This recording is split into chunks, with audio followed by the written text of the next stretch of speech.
In today's video I'm going to take apart the Caddy's current conversion and remove all the armor flakes on the floor so that I can start prepping it for the new baseplate.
After I was able to remove most of the conversion pretty straightforward, the flooring was a nightmare to get off. When I tried to rip it off, it started tearing or parts of it kept sticking to the base plate.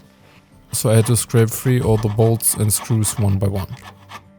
With the base plate badly damaged from all the scraping, I removed it rather violently as I can't reuse it anyway.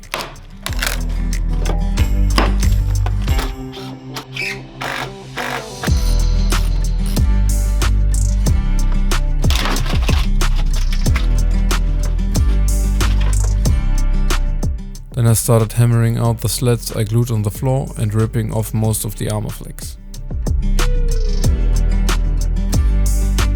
I also removed the original sound deadening using a heat gun.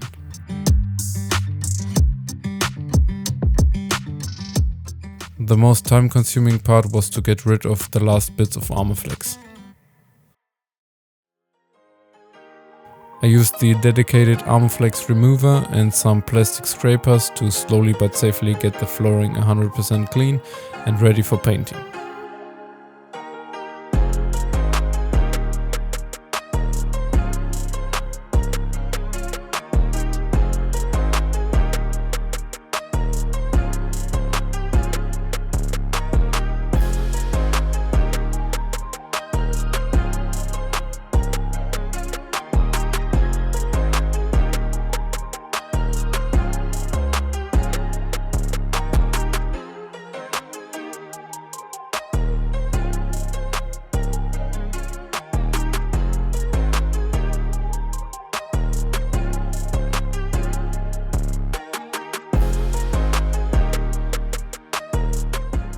To remove the leftover Zika flakes of the slats, I used a brass Y-wheel. I don't mind the flooring getting a few scratches, as I have to fully protect it against corrosion anyway, due to all the scratches from the first refit of the baseplate. The original Zika remover only helps if there's just a very slight residue left over. With the Caddy's flooring clean, I'm able to get the whole of the diesel heater welded up, as I will change its position and give the flooring a good protection against corrosion. When doing so, I will give everything a light sand, which will also remove the last few spots of any armor or Zika flakes residue.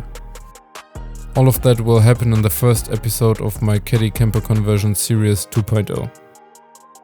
See you then, cheers!